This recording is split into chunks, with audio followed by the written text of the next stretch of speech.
अनेक ऐसी रिवाइवल की कहानियाँ देखी हैं। उस रिवाइवल की कहानी में एक बात सिर्फ हमें देखने के लिए पता चलती है कि अगर परमेश्वर किसी के ज़िंदगी से बेदारी लाना चाहता है तो वो ज्ञानी होगा, इससे फ़र्क नहीं पड़ता। उसका एक बड़ा प्रभाव होगा, इससे फ़र्क नहीं पड़ता। उसने कितना पढ़ाई किया है, कितना शिक्षण लिया है, इससे फ़र्क नहीं पड़ता। वो कौन है, लोग कितना उसको जानते हैं, इससे फ़र्क नहीं पड़ता। अगर परमेश्वर किसी की ज़िंदगी से बेदारी लाना चाहता है, अगर किसी को इस्तेमाल करना चाहता है, तो उस व्यक्ति में सिर्फ एक खूबी होनी चाहिए, और वो खूबी है कि उसका दिल पूरी तरीके से परमेश्वर के सामने समर्पित होना चाहिए। और आज ऐसी ही कहानी हम एक व्यक्ति की देखने वाले हैं। उस व्यक्ति के बारे में शायद आपने पहले सुना रहेगा, बहुत सारे लोग शायद उनके बारे में जानते भी रहेंगे, और वो व्यक्ति का नाम है डीएल मूडी। वो परमेश्वर के लिए महान रीति से इस्तेमाल किए गए। उन्होंने एक वाक्य बोला था जो बहुत ही ज़्यादा मशहूर है, और वो वाक्य ऐसा है कि परमेश्वर एक समर्पित जीवन से क्या कर सकता है, अभी भी वो दुनिया देखने के लिए बाकी है। आज परमेश्वर एक समर्पित जीवन के द्वारा क्या कर सकता है, ये दुनिया देखने के लिए बाकी है। तो आज हम इस व्यक्ति के ज़िंदगी से देखने वाले हैं कि ये व्यक्ति जब 4 साल का था तब उसके पिता गुजर गए। उसकी माँ और बाकी के जो बच्चे थे, सिर्फ माँ अभी इकलौती बाकी थी बच्चों को संभालने के लिए। बहुत सारे चैलेंजेस थे, बहुत गरीबी थी, बहुत ही ज़्यादा दिक्कतों से वो गए, परेशानियों से गए। और ये छोटी सी उम्र में, जब डीएल मूडी जो थे उनको छोटी सी उम्र में काम करना पड़ा। जब वो 17 साल की उम्र में थे तब वो अपने घर को छोड़ के एक शहर में गए जहाँ पर वो जूतों के दुकान में काम करते थे। जूतों की दुकान में काम करते हुए वहाँ पर उनको बहुत सारी चीज़ों का सामना करना पड़ा, लेकिन यहाँ पर परमेश्वर की योजना उनके लिए कुछ तो बड़ी थी। कई बार हमारे ज़िंदगी में बड़ा इन्फ्लुएंस नहीं रहेगा, हम शायद ज़्यादा माने हुए लोग नहीं रहेंगे, लेकिन आज की सुबह को हम फोकस कर रहे हैं कि अगर हमारा ज़िंदगी परमेश्वर के लिए समर्पित है तो परमेश्वर उसको महान रीति से इस्तेमाल कर सकता है। किसी ने नहीं सोचा था कि ये जो एक लड़का है, जवान लड़का जो जूते के दुकान में काम करने वाला है, एक मोची है, वो पूरी दुनिया को हिला देने वाला व्यक्ति होगा। बिली ग्राहम जैसे लोग अपने बेदारी के अनुभव को डीएल मूडी से ज्वाइन करेंगे, उससे जोड़ेंगे, दुनिया ने कभी नहीं सोचा था। तो इनकी जो कहानी हमको पता चलता है कि अभी ये बॉस्टन में जाकर एक दुकान में काम करने लगे। वहाँ पर उन्होंने कभी परमेश्वर के बारे में नहीं सोचा। क्यों? क्योंकि उनके घर में कभी भी ऐसा अच्छा वातावरण नहीं था। हमेशा दुख था, हमेशा तकलीफ़ें थी, हमेशा गरीबी थी, है ना। एक तरीके से पिता उपस्थित नहीं थे, तो बहुत ही ज़्यादा तकलीफ़ों से उनका बचपन गया है। लेकिन जब वो बॉस्टन में थे और बॉस्टन में जाने के बाद एक उनके जो संडे स्कूल टीचर थे, उनका नाम था एडवर्ड किम्बल। कई बार हम संडे स्कूल टीचर्स को बहुत ही ऐसा कम कीमत देते हैं। हमको ऐसा लगता है कि इनके द्वारा परमेश्वर क्या करेगा। व्हाट, परमेश्वर किसी का भी इस्तेमाल कर सकता है। यहाँ पर डीएल मूडी का एक बड़ा प्रभाव उनकी ज़िंदगी से इसके लिए हुआ क्योंकि उनके ज़िंदगी में एक संडे स्कूल टीचर था जिसका नाम था एडवर्ड किम्बल। और वो जब भी यहाँ पर डीएल मूडी को देखते थे कि ये चर्च में तो आता है लेकिन कभी भी वो प्रार्थना नहीं करता, कभी भी आराधना नहीं करता, वो हमेशा उनका दिल दुख से भर जाता था। एक दिन वो उस दुकान पे गए जहाँ पर वो काम कर रहे थे, और वहाँ पर जाने के बाद उन्होंने डीएल मूडी की आंखों में देखा और बोला कि डीएल मूडी, तुमको पता है कि यीशु तुमसे बहुत प्यार करता है, तुमसे बहुत ज़्यादा वो प्यार करता है। वो एक बात जो थी ना, वो उसके दिल को छू गई और उस दिन उसका पूरी तरीके से उद्धार हो गया। वो एक वाक्य की वजह से पूरी तरीके से उद्धार हो गया। लेकिन मुझे पूरा भरोसा है कि एडवर्ड किम्बल की बहुत सारी प्रार्थनाएं उसके पीछे रहेंगी, बहुत सारे आंसू उसके पीछे रहेंगे। आज हम किसी के भी जो भी सेवा कर रहे हैं ना, वो जो सेवा कर रहे हैं उसका प्रभाव एक ना एक दिन लोगों को ज़रूर दिखने वाला है, एक ना एक दिन उनके जीवन से ज़रूर कार्य होने वाला है। ये व्यक्ति जो जूते बेचता था, मोची का सामान्य काम करता था, वो आत्माओं को बचाने वाला व्यक्ति बन गया। अभी जूतों को सिलने की बजाय या जूतों को बेचने की बजाय अभी परमेश्वर ने उसको अपने राज्य में काम दे दिया। उसके द्वारा बहुत सारे लोगों का जिंदगी बदल गया। विशेष रूप से अगर देखा जाए तो शिकागो में जब वो मूडी गया तब वहाँ पर बहुत सारे गरीब बच्चे थे। समय में वॉर चल रहा था, है ना, लड़ाई चल रहा था, जिसकी वजह से बहुत सारे जो माँ बाप हैं लोग वो बच्चों के मर गए थे और अभी ये बच्चे अनाथ हो गए थे। बहुत सारे बच्चे अकेले थे और सड़क पे आते जाते सिर्फ ये बच्चे दिखते थे। डीएल मूडी क्यों इन बच्चों को मिनिस्टर कर पाया, क्यों इन बच्चों तक पहुंच पाया? क्योंकि जब वो बच्चा था तब शायद उसकी भी स्थिति ऐसी थी। कई बार जब हम अपनी स्थितियों से जाते हैं ना, वो हमारा मिनिस्ट्री का प्लेटफॉर्म बन जाता है। हम जिन दुखों से जाएंगे, हम जिन चैलेंजेस से जाएंगे, हम जिन बातों से जाते हैं ना, कई बार हमको लगता है कि मेरे लाइफ में ऐसा क्यों हुआ, बट यू नो व्हाट, अगर परमेश्वर ने आपको सेवकाई के लिए चुना है तो वो जो हार्डेस्ट मोमेंट आपके लाइफ के रहेंगे ना, जो सबसे तकलीफ भरे समय या तकलीफ भरी मुश्किलें जिनसे आप गुजरे हैं ना, वो आपकी सेवकाई का एक स्टेज पैदा करते हैं, आपकी सेवकाई की एक नींव पैदा करते हैं। डीएल मोदी जो बचपन में गया, उसको पता है कि बच्चे कौन सी चीज़ों से जाते हैं। जब पिता नहीं होता, माँ नहीं होती, जब पैसे नहीं होते, जब कोई भी चीज़ आसपास नहीं होती, उसको पता है कि वो बच्चे कौन सी चीज़ों से जाते हैं। और वो एक तरीके से वहाँ पर संडे स्कूल की सेवकाई शुरू करता है। इमेजिन कि ये व्यक्ति जिसने दुनिया को हिला दिया, एक ऐसा व्यक्ति जिसका प्रभाव इतना बड़ा है, उसकी सेवकाई एक संडे स्कूल टीचर होकर हुई है। और वो संडे स्कूल वो किसी चर्च में नहीं लेता था, लेकिन सड़कों पे वो संडे स्कूल लेता था। बहुत सारे बच्चे इकट्ठा होते थे, बहुत सारे बच्चे उसको सुनने के लिए आते थे, और वहाँ पर उसके बाद बहुत सारे हजारों में बच्चा इकट्ठे हो जाते थे। वो जो एक आग जो परमेश्वर ने उसके दिल में दी थी, वो संडे स्कूल टीचर के जैसा शुरू हुई, और उसके बाद वो व्यक्ति का परमेश्वर ने महान रीति से इस्तेमाल किया है। परमेश्वर जब हमको बुलाएगा, तब परमेश्वर सिर्फ ये देखता है कि हम कितना समर्पित है। छोटी सी भी चीज़ जो हम परमेश्वर की सेवा के लिए करते हैं ना, हमें इस रीति से करनी है कि वो मेरी सेवा है। कई बार लोग सिर्फ क्या बोलते, पोजीशन के पीछे दीवाने रहते हैं कि मुझे ये टाइटल मिलने पाए, मुझे ये सेवा मिलने पाए, मुझे ये सारी चीज़ें मिलने पाए। नहीं, लेकिन परमेश्वर देखता है कि हम जो छोटी सी भी जो सेवा है, वो हम कितने दिल से कर रहे हैं, हम कितने समर्पण से कर रहे हैं। और जब हम वैसा करते हैं, तब हमारा परमेश्वर हमें ऊंची ऊंचे स्थानों पर लेकर जाने वाला परमेश्वर है। डीएल मूडी ने अपनी सेवकाई छोटे से समूह में 4-5 बच्चों से शुरू की, जो सड़क पर पड़े हुए थे। सड़क पर उनका कोई भी नहीं था, लेकिन डीएल मूडी ने उनको यीशु के बारे में बताया, और अनेक बच्चे परमेश्वर के राज्य में आए। 1871 में ग्रेट शिकागो में एक बड़ी सी आग लग गई। वो आग की वजह से पूरा का पूरा शहर था वो जल गया। उसकी जिंदगी में एक बड़ा ट्रेजेडी आया था। लेकिन उस समय में उसको पता चला कि मुझे मेरे सामर्थ्य में मैं कुछ भी नहीं कर सकता, मुझे पवित्र आत्मा का सामर्थ्य चाहिए। और उस मुश्किल के बाद जब हर एक चीज़ जल गई, हर एक चीज़ बर्बाद हो गई, हर एक चीज़ खत्म हो गई, उसके बाद मूडी ने वैसे ही प्रचार करना शुरू किया जैसे वो कर रहा था। और अभी उसके जो प्रचार होते थे, उसको सुनने के लिए चर्चेस छोटे पड़ जाते थे, तो स्टेडियम में लोग इकट्ठा होते थे, ऑडिटोरियम में लोग इकट्ठा होते थे, और हजारों हजारों लोग यीशु मसीह में आते थे।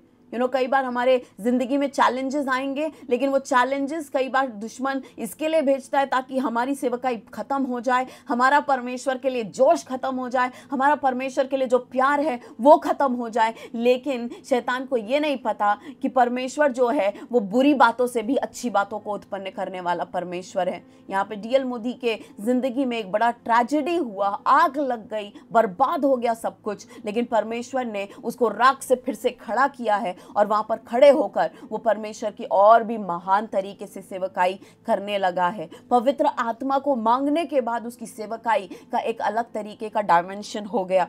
यहाँ पर परमेश्वर ने उसको एक दर्शन दिया। मूडी ने सिर्फ प्रचार नहीं किया, लेकिन उसने बनाया। क्या क्या बनाया? उसने स्कूल्स बनाए, चर्चेस बनाए। आज भी अगर आप गूगल पे ऑनलाइन देखेंगे तो मूडी बाइबल इंस्टीट्यूट है, जहाँ पर बड़े बड़े लोगों को एक तरीके से खड़ा किया गया है। बहुत सारे ऐसे प्रचारक उस इंस्टीट्यूट से पैदा हुए हैं, बहुत सारे बाइबल सीखने वाले। ये व्यक्ति जो खुद बाइबल कॉलेज में नहीं गया था, जिसने खुद कभी भी बाइबल जाकर कहीं पर पढ़ा नहीं, उसके द्वारा परमेश्वर ने मूडी बाइबल इंस्टीट्यूट शुरू किया, जो अनेकों को सिखाने का एक जरिया बन गया। और हम देख सकते हैं कि परमेश्वर ने उसको महान रीति से इस्तेमाल किया है। आज हम अंडर एस्टिमेट नहीं कर सकते कि परमेश्वर आज हमारी ज़िंदगी से क्या कर सकता है। अगर हम अपना ज़िंदगी परमेश्वर के हाथों में समर्पित करेंगे तो परमेश्वर बड़ी बड़ी चीज़ें कर सकता है। मैं कहानी और पढ़ रही थी उनसे रिलेटेड, कि वो एक शहर में गए और वहाँ पे प्रेसिबिटेरियन चर्च में उनको प्रचार करने के लिए बुलाया गया था, और वहाँ पर जाकर उन्होंने सुबह प्रचार किया, लेकिन वो प्रचार बहुत ही ठंडा था। इतना ठंडा था कि वहाँ पर एक भी व्यक्ति को वो वचन छुआ नहीं, एक भी व्यक्ति को कुछ भी आशीष नहीं मिला। और वहाँ पर डीएल मूडी सोच रहे थे कि आखिर क्या हुआ। मैं तो जहाँ पर भी जाके प्रचार करता हूँ वहाँ पर बहुत सारे लोगों को आशीष मिलता है। तो वो जो शहर में गए थे वहाँ पर उस चर्च में प्रचार करने के बाद एक ठंडापन वहाँ पर महसूस हुआ।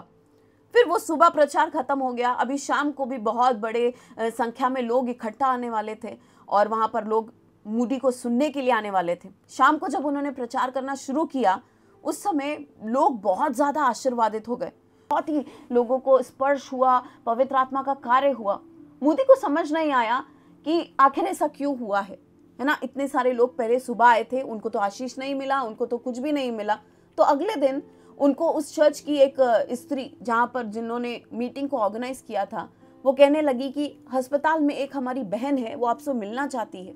तो डीएल मूडी जो है वो अगले दिन अस्पताल में गए और अस्पताल में एक स्त्री थी जो एक ऐसी स्थिति में थी जो पूरी तरीके से बिस्तर पे थी। वो चल नहीं सकती थी, फिर नहीं सकती थी, वो बहुत ज़्यादा बीमार थी, महीनों महीनों से वो उस बिस्तर पे लेटी हुई थी। लेकिन जब उसको पता चला कि डीएल मूडी वहाँ पर प्रचार करने के लिए उसके शहर में आ रहे हैं, उसने बहुत ज़्यादा उनके बारे में सुना था। तो जिस दिन वो आने वाले थे उसके एक दिन पहले से वो प्रार्थना करना शुरू कर रही थी। पूरा समय वो बिस्तर पे लेटी हुई थी, अपने शरीर में एक सब्जी के समान पड़ी हुई थी, उसके शरीर में ताकत नहीं थी। क्या कर सकती है एक बीमार औरत? कुछ भी नहीं कर सकती। लेकिन वो प्रार्थना करने वाली योद्धा उस बिस्तर पे लेटी हुई थी। और जब डीएल मूडी उसके पास जाते हैं तब वो उनको कहती है कि मुझे पता चला कि आप हमारे शहर में आने वाले हैं और मैं आपके लिए बहुत प्रार्थना कर रही थी।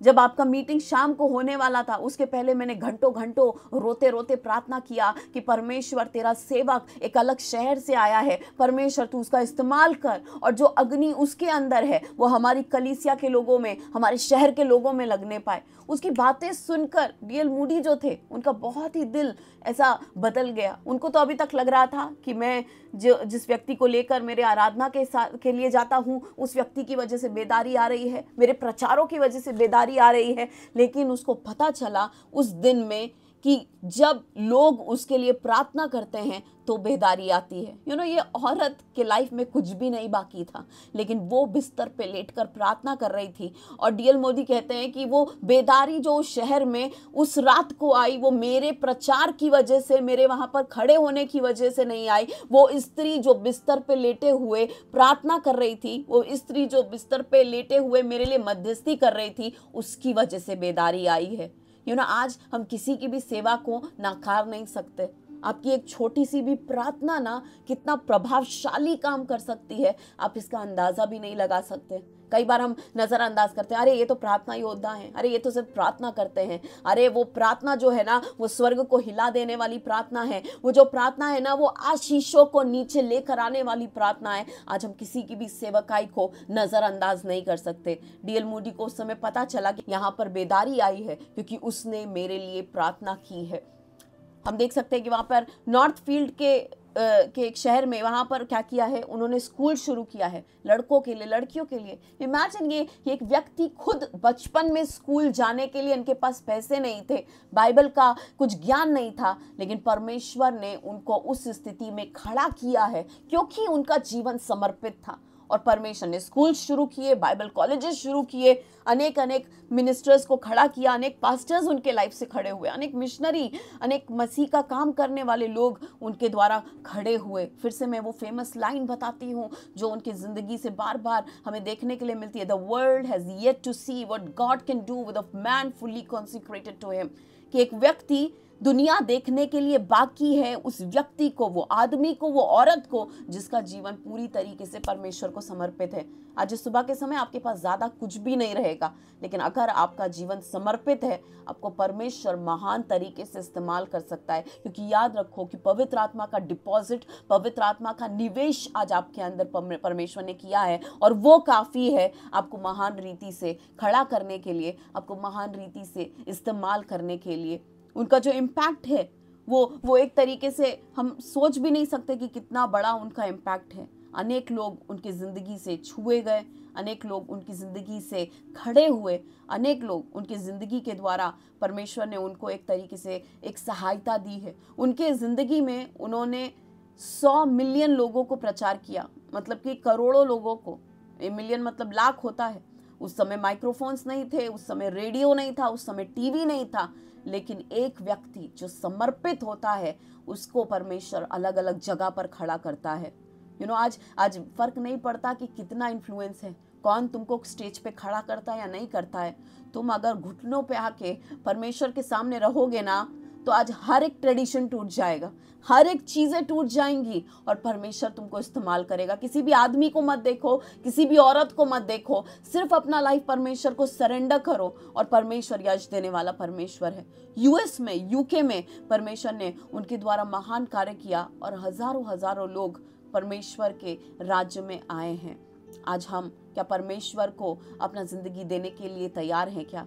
जब वो मृत्यु के बिस्तर पे थे 1899 में, उन्होंने ऐसा बोला कि जो पृथ्वी है वो बीत रही है, स्वर्ग खुल रहा है और परमेश्वर मुझे बुला रहा है।